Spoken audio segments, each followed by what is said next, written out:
La femme a exigé d'ouvrir notre mariage pendant que j'étais en mission, disant qu'elle ne pouvait pas contrôler ses impulsions quand j'étais absent. Alors, j'ai coupé son accès à mon salaire de 10 000 et j'ai demandé le divorce. Un homme de 37 ans, suis marié à Sharon, 39 ans, depuis 6 ans et je la connais depuis 10 ans. Je suis marin et je pars en mission pendant 6 à 7 mois par an en tant qu'officier logistique. Oui, c'est difficile, mais nous savions tous les deux dans quoi nous nous engagions lorsque nous nous sommes mariés. Mon travail est bien payé. Je gagne environ 120 000 par an avec tous les avantages et paiements de combat, ce qui nous permet de vivre assez confortablement. Nous nous sommes rencontrés par des amis communs lors d'un barbecue en 2014. À l'époque, j'étais déjà dans la marine et elle était professeure dans une école primaire, gagnant environ 45 000 par an. Elle semblait différente des autres femmes avec qui j'étais sorti. Elle comprenait le mode de vie militaire, car son père avait également servi pendant 25 ans. De plus, elle était indépendante, avait sa propre carrière et ne me voulait pas seulement pour les avantages, comme certaines femmes de militaires que je connaissais. Après 4 ans de relation, nous nous sommes mariés lors d'une belle cérémonie avec tous nos amis et notre famille. Son père, étant un vétéran, était particulièrement fier d'avoir un autre militaire dans la famille. Les premières années étaient super. Elle soutenait ma carrière, était fière de mon service et nous profitions au maximum de notre temps ensemble quand j'étais à la maison. Quand j'étais en mission, elle s'occupait avec l'enseignement, son club de lecture et notre groupe d'amis, qui comprenait beaucoup d'autres épouses de militaires qui comprenaient ce par quoi elle passait. Nous avions un système qui fonctionnait, des rendez-vous hebdomadaires en vidéo, des colis cadeaux, et elle volait me rejoindre dans certains ports quand cela était possible. Je lui ai même acheté une belle maison de 4 chambres dans un bon quartier près de son école. Je lui achetais une nouvelle voiture tous les quelques années et je m'assurais qu'elle ait tout ce dont elle avait besoin. Elle disait toujours qu'elle ne se préoccupait pas des missions parce que le temps passé ensemble en valait la peine et qu'elle était fière d'être une femme de militaire. Nous parlions d'avoir des enfants un jour, mais nous avions convenu d'attendre que je trouve un poste administratif, car elle ne voulait pas les élever seule pendant la moitié de l'année. La vie était parfaite, jusqu'à ce que tout commence à changer il y a environ 6 mois, bien que je ne l'ai pas remarqué au début. Sharon a commencé à sortir plus avec un nouveau groupe d'amis de son cours de yoga, principalement des femmes célibataires ou des mères divorcées de son école. Elle postait des photos de ses soirées avec les filles dans des restaurants et des clubs chics, des endroits où nous allions ensemble. Je n'y ai pas beaucoup pensé à l'époque. Je pensais qu'elle essayait juste de rester occupée pendant que j'étais absent. Elle a aussi commencé à s'intéresser davantage à son apparence, achetant des vêtements chers et se faisant coiffer toutes les quelques semaines. Encore une fois, je pensais qu'elle se faisait simplement des cadeaux avec l'argent que je gagnais. Elle a même rejoint une salle de sport avec un entraîneur personnel, disant qu'elle voulait se sentir bien dans sa peau. Maintenant, en y repensant, tous ces changements étaient des signes d'alerte que j'ai ignorés. Puis un jour, nous étions en train de passer notre traditionnelle soirée de rendez-vous par vidéo. Je venais de revenir sur le navire il y a environ 3 ou 4 semaines. Ces rendez-vous en vidéo étaient notre tradition. Nous nous habillions bien, dînions et buvions du vin ensemble, même séparés.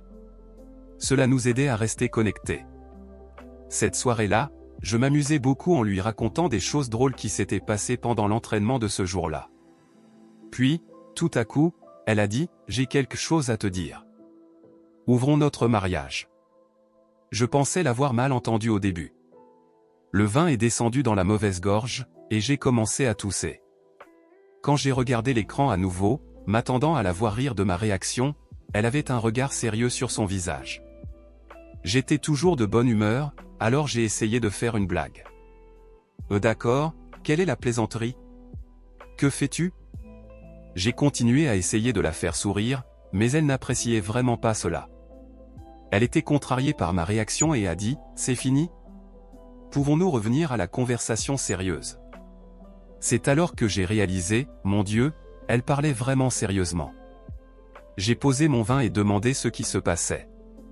Elle a commencé à parler de comment elle y avait réfléchi depuis un certain temps et avait décidé que l'ouverture du mariage serait la meilleure solution pour nous. Selon elle, bien que nous soyons mariés depuis 6 ans, elle sentait qu'elle vivait une vie de célibataire la plupart du temps. Elle a dit qu'il était pratiquement impossible pour une femme de contrôler ses impulsions pendant 6 mois et qu'elle en avait marre de ce cycle. Elle vivait avec l'émission depuis plus d'une décennie, en comptant nos années de relation, et elle affirmait avoir oublié ce que c'était que de faire l'amour quand elle en avait envie. La moitié de sa vie était remplie de désirs. Apparemment, la façon dont elle parlait de notre mariage, le réduisant uniquement à notre vie intime, m'a fait me sentir mal. Je ne comprenais pas ce qu'elle disait. Après 10 ans ensemble, dont 6 mariés, elle me sort ça? Je pris une grande inspiration et dis, écoute, je comprends que ce soit difficile pour toi.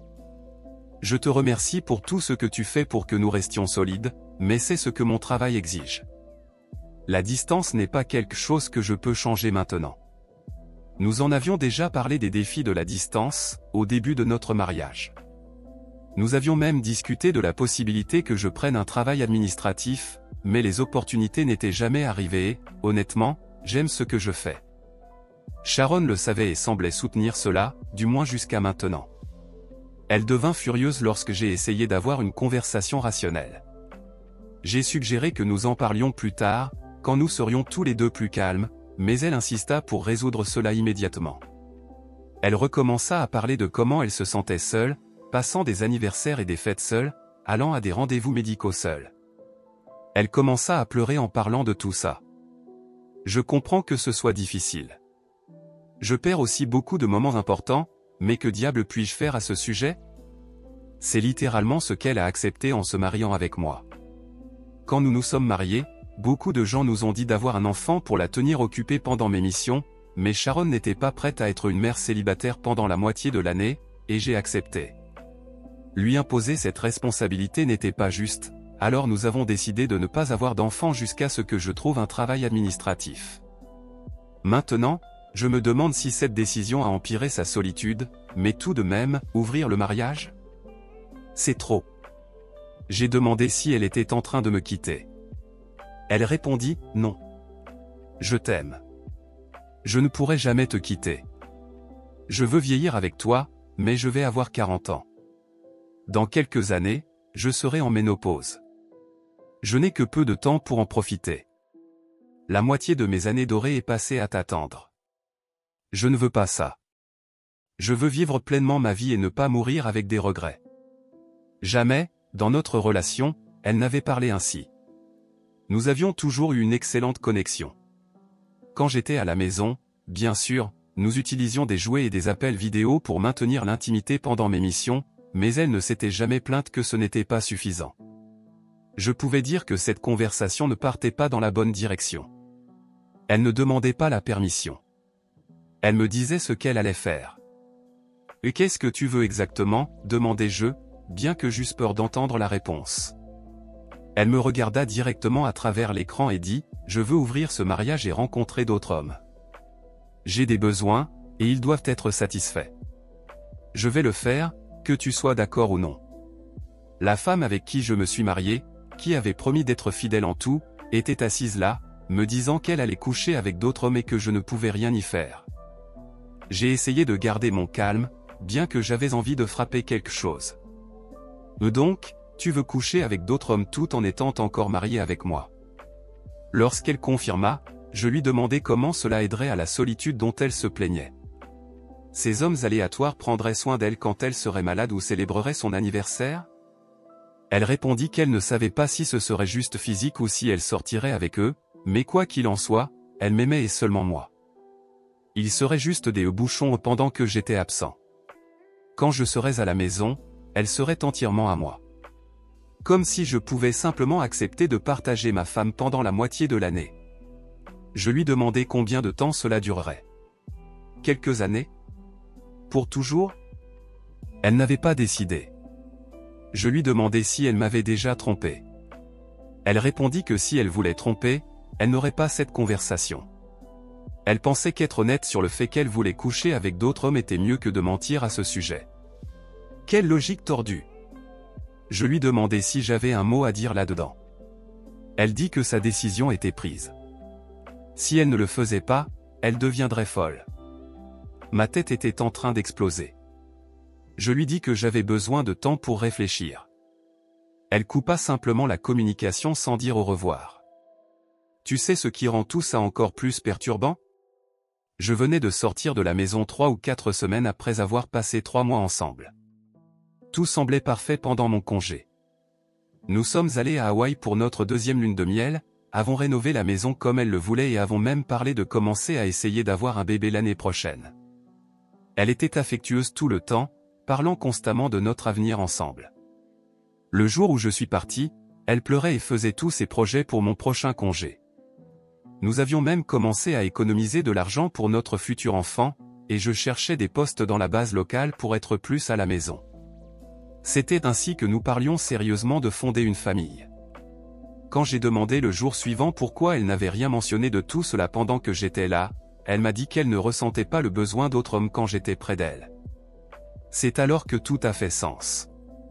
Elle avait probablement rencontré quelqu'un à la nouvelle salle de sport ou par l'intermédiaire de ses amis célibataires. Le moment était tellement pratique. Peu de temps avant que je parte, elle m'avait mentionné ce nouvel entraîneur personnel à la salle de sport, qui était tellement motivant et lui donnait une attention particulière. Je n'y avais pas pensé à l'époque, mais maintenant, vu comment elle insistait juste après mon départ, cela semblait planifié. Une partie de moi voulait croire que c'était juste une question de solitude, mais je ne suis pas si naïf. Mon ami Mike a vécu quelque chose de similaire l'année dernière. Sa femme a demandé un mariage ouvert pendant sa mission, et peu après, il s'est avéré qu'elle sortait déjà avec quelqu'un. Ils sont maintenant divorcés. J'ai demandé à Sharon à nouveau si c'était vraiment ce qu'elle voulait, si elle avait réfléchi à ce que cela ferait à nous, à tous nos projets pour l'avenir. Elle répondit oui sans hésiter, comme si ces 3 mois passés à planifier notre vie ensemble n'avaient aucune importance. J'ai décidé de la pousser à répondre aux détails. Pas parce que j'envisageais cela, mais pour comprendre sa logique déformée. J'ai demandé comment cela fonctionnerait, pourrais-je sortir avec d'autres femmes aussi? Comment gérerions-nous l'argent? Sa réponse montra à quel point tout cela était égoïste. Elle dit qu'elle n'avait pas beaucoup réfléchi à l'avenir, elle voulait juste quelqu'un pour satisfaire ses besoins pendant que j'étais absent. Mais quand je serais à la maison, tout redeviendrait normal. Pour être juste, selon son plan brillant, je pourrais essayer des choses pendant mes escales, mais je ne devrais pas sortir avec d'autres femmes lorsque je serais à la maison, puisqu'elle serait là. Et selon elle, on verrait comment les choses se passeraient, et peut-être refermerions-nous le mariage après qu'elle ait fini d'explorer. J'en avais assez. Et écoute, ce n'est pas ce pourquoi je me suis engagé. Je voulais un mariage monogame. Mais puisque tu as décidé, je ne vais pas t'empêcher. Souviens-toi juste, je ne vais pas rester ici et accepter ça. Il y aura des conséquences. Elle eut l'audace de me demander ce que j'allais faire à ce sujet. Calmement, je répondis, d'abord, tu devras assumer tes propres dépenses. Plus 1 centime de notre compte commun. Ensuite, je couperai toute communication. Je ne veux ni appel ni message pendant que tu seras occupé avec tes affaires. Troisièmement, je peux aussi sortir avec d'autres femmes. Et sans tes règles. Elle rit et dit qu'elle savait que j'accepterais.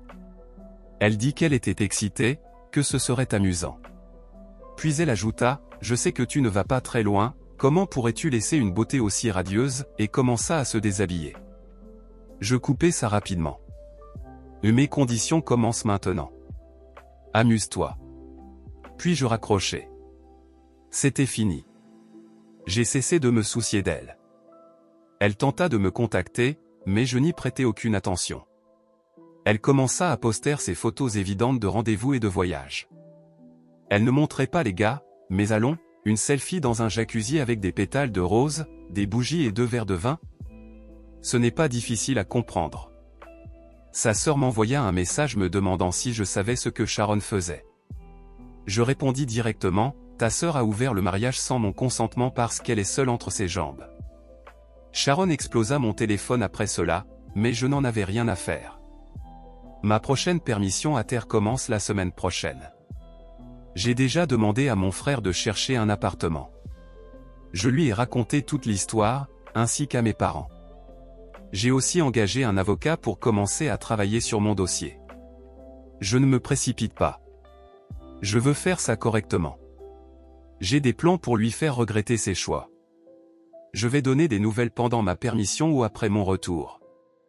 Mise à jour. Je dois clarifier quelque chose rapidement avant de dire ce qui s'est passé. Les gens ont toujours tendance à éprouver de la sympathie pour les femmes de militaires. Et quelle pauvre femme, elle doit vivre seule alors qu'elle est mariée. Et ses besoins. Puis, il me regarde comme si j'étais le méchant pour ne pas comprendre sa situation. Oui, tout ce qu'on dit sur la difficulté est vrai. Mais personne ne l'a obligée à m'épouser. Elle vit dans notre maison de 4 chambres avec piscine, qu'elle n'aurait jamais pu payer avec son salaire d'enseignante. Elle conduit une BMW neuve que je lui ai achetée à Noël dernier. Elle porte des sacs Louis Vuitton et une montre Cartier qui vaut plus que son salaire mensuel. Chaque été, nous passons des vacances en Europe ou dans les Caraïbes.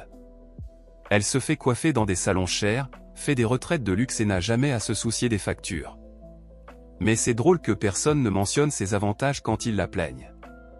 Elle vivait comme une reine grâce à mon salaire tout en se plaignant de se sentir seule. Et laisse-moi te dire une chose, rester fidèle n'est pas exactement facile pour nous non plus. Nous voyageons dans le monde entier, faisons escale dans différents ports et avons accès à presque tous les luxes que nous voulons. Dans chaque port, il y a de belles femmes qui se jettent sur des hommes en uniforme. La plupart d'entre elles se fichent que vous soyez mariés. Mes amis plaisantent en disant que je pourrais avoir une petite amie dans chaque pays si je le voulais. Mais je suis toujours resté fidèle, car c'est ce que le mariage signifie pour moi. Certains d'entre nous choisissent encore de rester fidèles à nos femmes.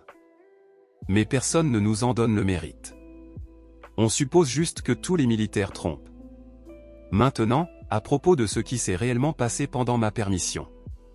Je ne suis pas retourné chez nous. Je ne supportais pas l'idée de dormir dans le même lit où elle avait probablement eu d'autres hommes. Mon frère a trouvé un appartement pour moi de l'autre côté de la ville, dans l'un de ses nouveaux immeubles de luxe. Les premiers jours, j'ai dormi chez lui et sa famille. Ma belle-sœur a été furieuse quand elle a appris ce que Sharon avait fait. Elles étaient des amies proches. J'ai emmené mon neveu et ma nièce camper ce week-end, quelque chose que je leur avais promis depuis longtemps.